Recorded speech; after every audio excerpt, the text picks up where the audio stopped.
Hello everybody, I am the Tesla Prince. Thank you for coming back to the channel, and today we are going to talk about Kakwa Provincial Park. This is a park which borders both British Columbia and Alberta in Canada, and the focus of this video will be for those that are traveling the Great Divide Trail, the GDT. And hasn't been a lot of information about this section of the trail. Happens to be the very end of the trail most of the time for how most people do this, and I'm going to provide information. So let's start here with the first page, is the Provincial Park webpage. And I just want to point out, if you haven't seen this, is breaking news. The cabin at Kakwa Lake will be closed from July 14th to 20th for seasonal maintenance. So you're going to have to tent there, guys. You're not going to be able to stay in the cabin for that period of time because they're working on it. And that information just came out June 25th, so pretty late breaking news, but just be aware of that. So coming, and probably a lot of you have checked this page out. This is sort of the main information page, but let's get to this other page. If you haven't been here, this is an older gentleman who was a park host for many years at Kakwa Provincial Park. Him and his wife, they explored. They were hosts there for years. He's just a wealth of information. I met with him personally. We chatted, and he has this great web page. I'm just going to show you a few pointers. So it's kakwa.jjv.ca. I'll post the links in the description of the video. But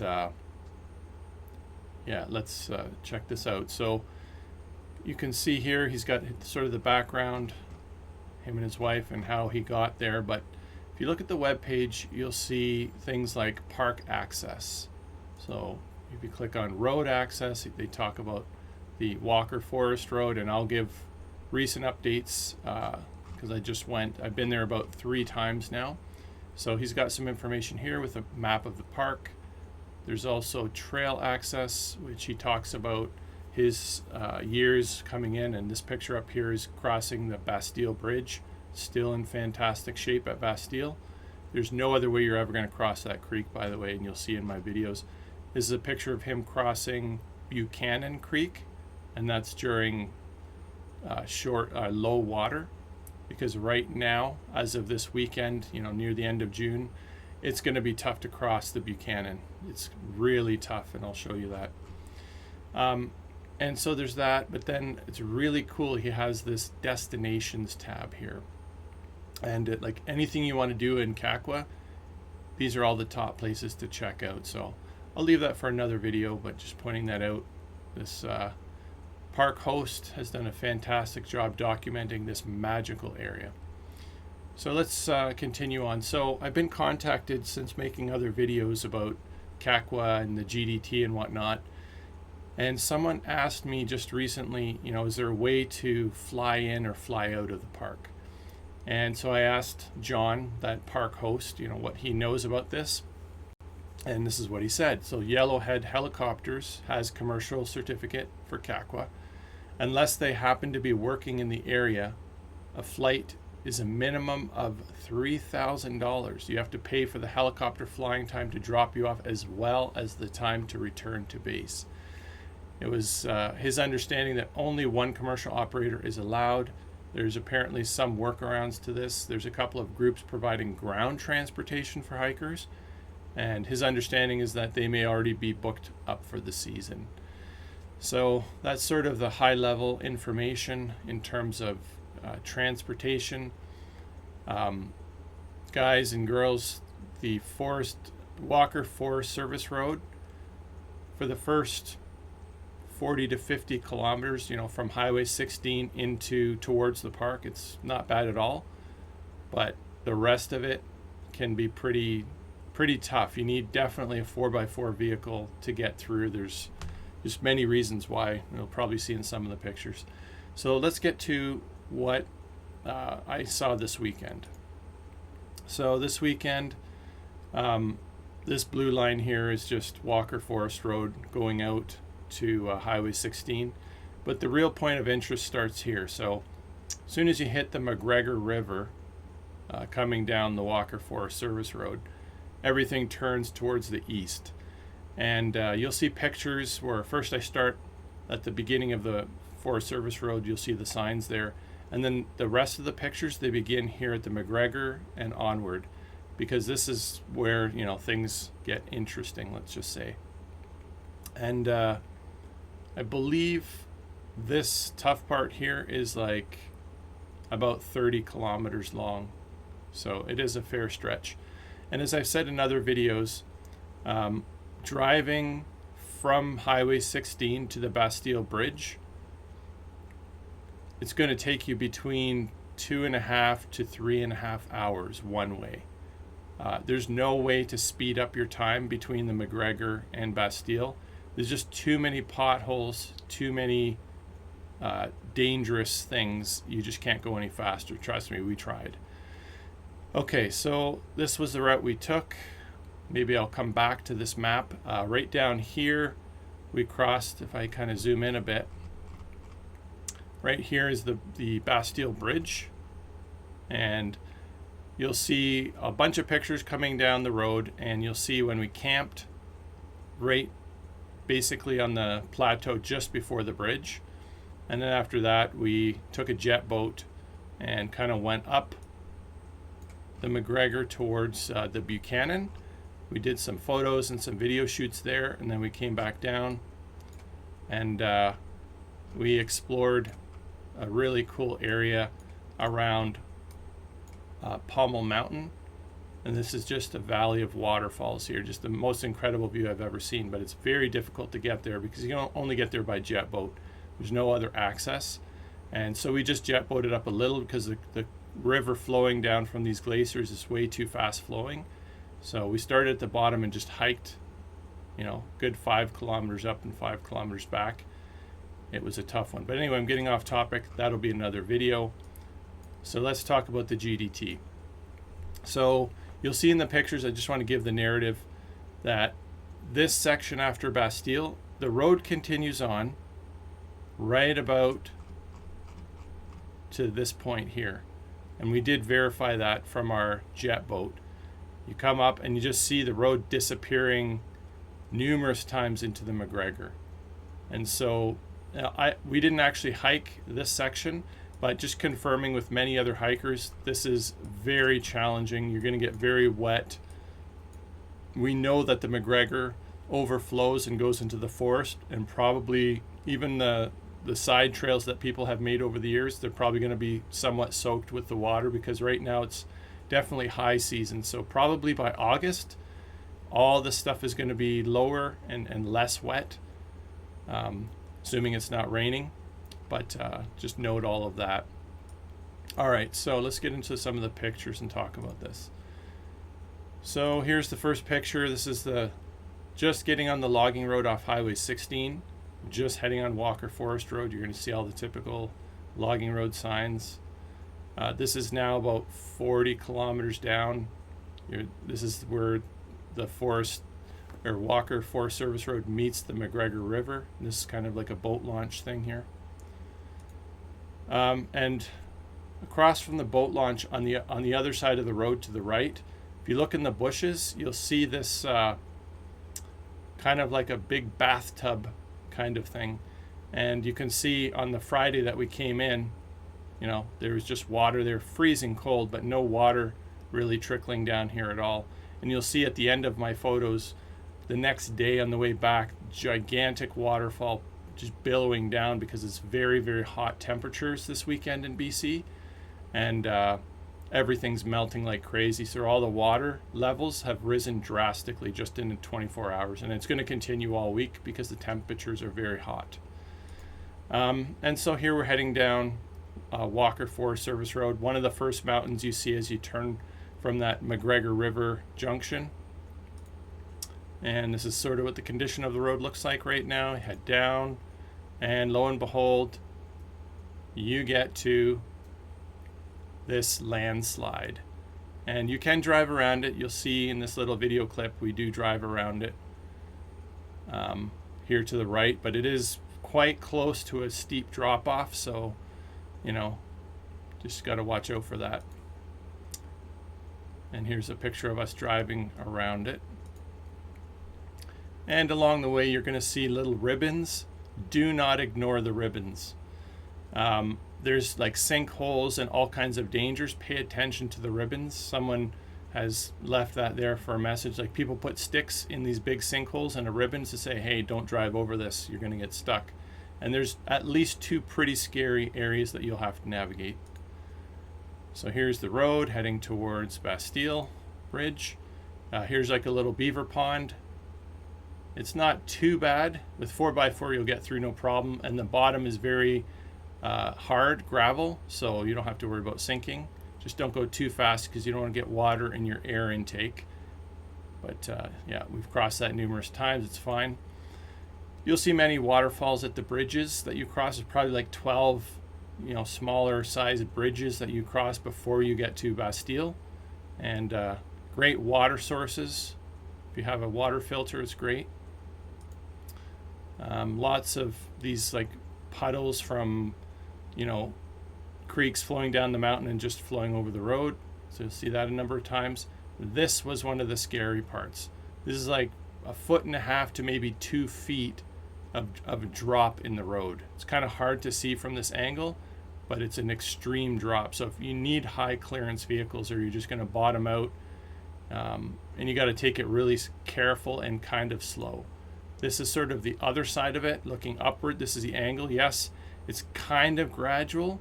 And the first time we went over this, there wasn't even this graded mud here.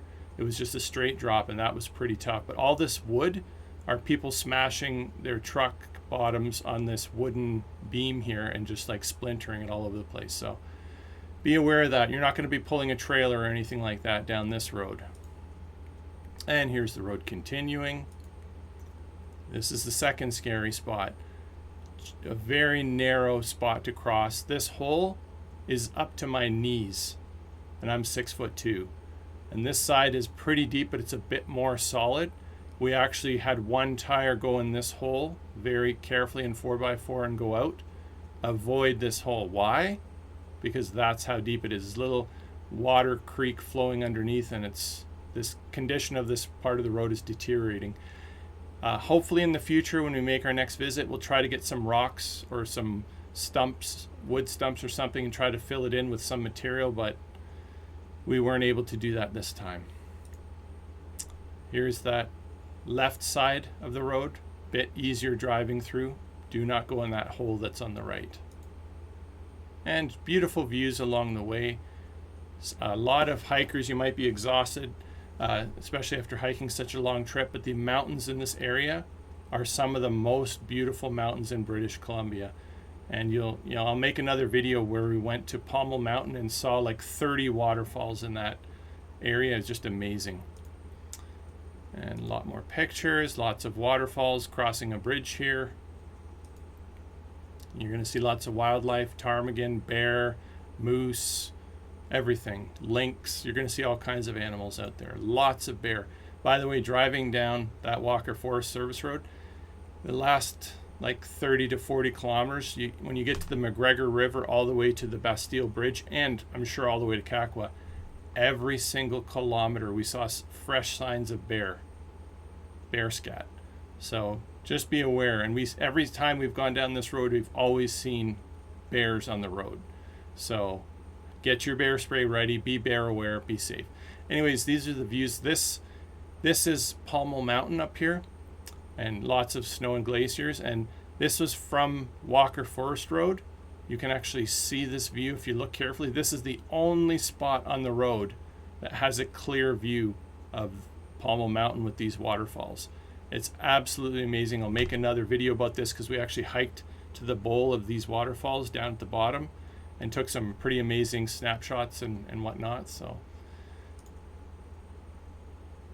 I'll just continue past this video. So here's the road. Lots of bush. Once you get in a bit more, your truck's getting beat up by bushes. You're going to get scratches. You're going to get sticks banging against your windshield. You're going to get dirty. It's a rough road. You'll see sometimes those bridge signs, bridge ahead.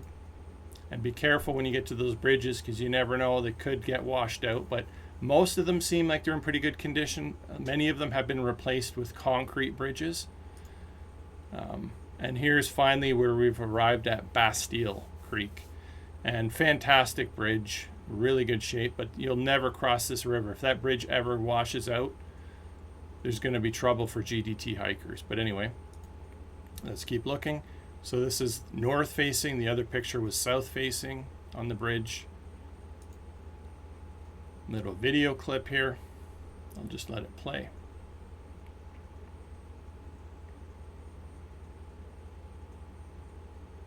Looking northward.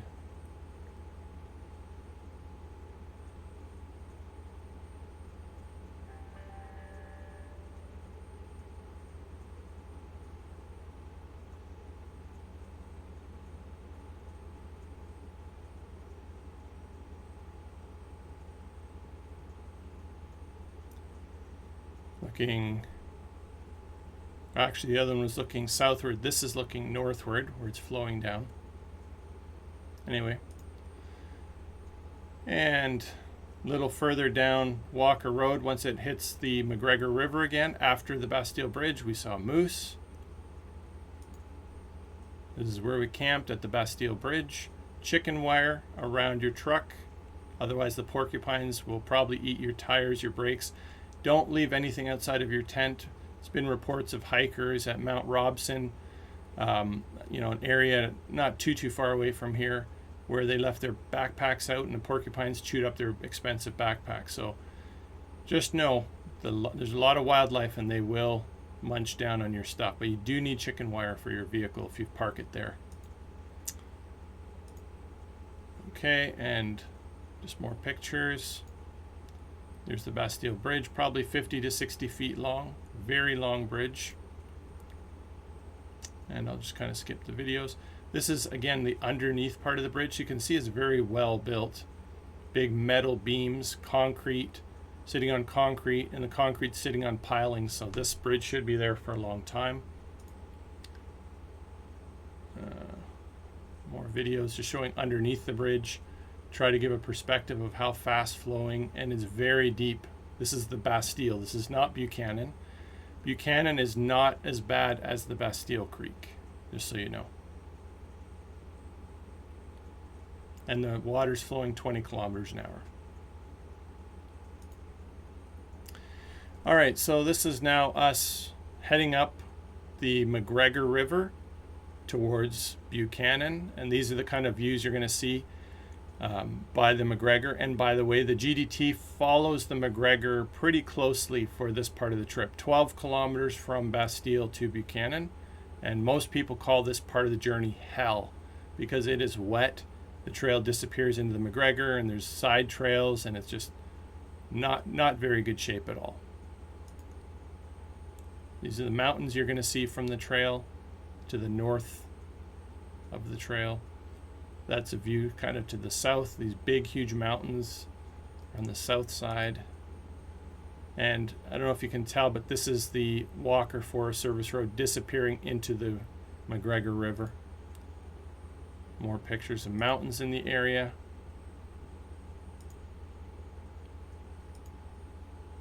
Again, this is the Walker Forest Service Road just disappearing into the river. Now at this point we've traveled 12 kilometers upstream up the McGregor, and this turnoff up here is the Buchanan.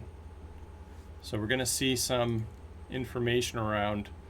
So this is the GDT where it crosses the Buchanan.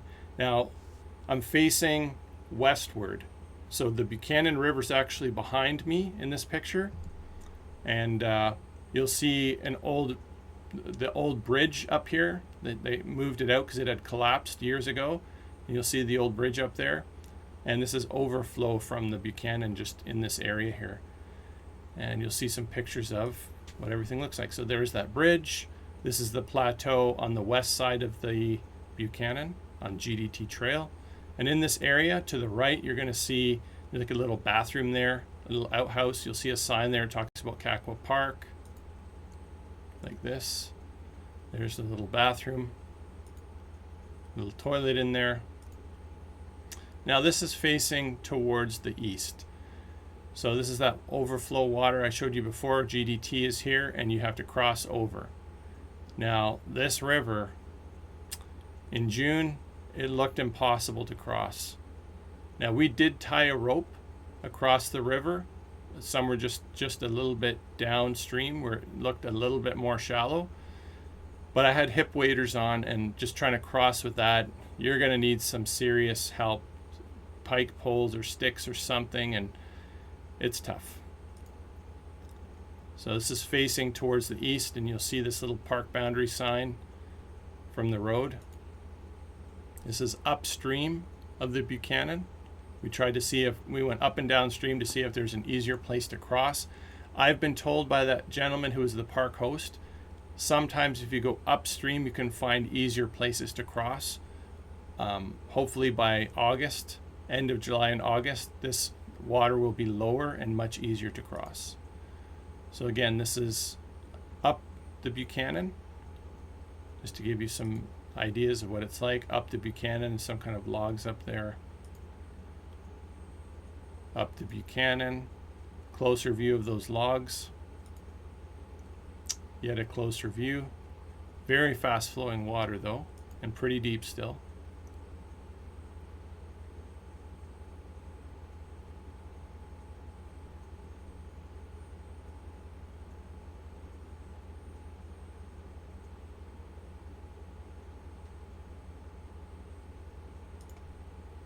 And this is the rope we tied across.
Okay, and here's us doing some more jet boating, and you can see the Walker Forest Service Road again disappearing into the McGregor, just totally washed out.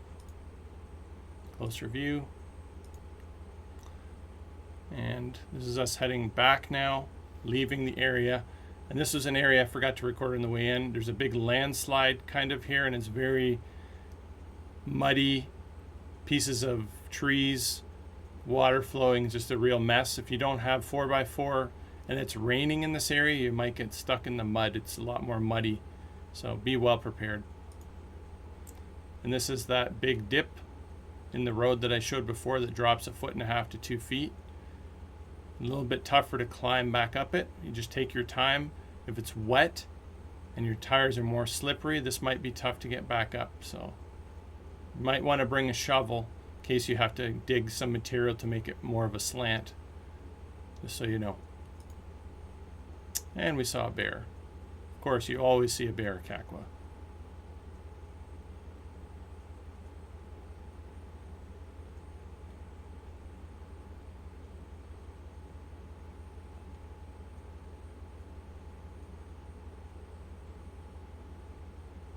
Most of them are pretty timid.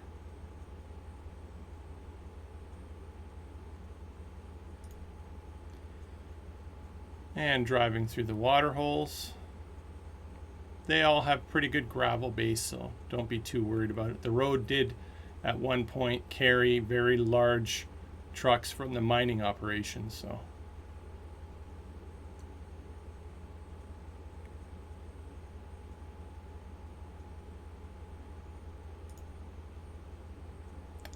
Now this is interesting. At the beginning of this video I showed a picture of that sort of bathtub area with no water flowing. now there's this gigantic waterfall in 24 hours. So you can just see how the water levels are rising. Here's a video of that.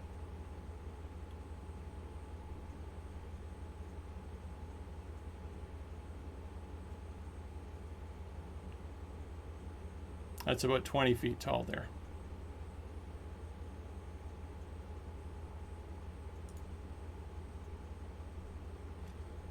And I think this might be the last picture. Yeah.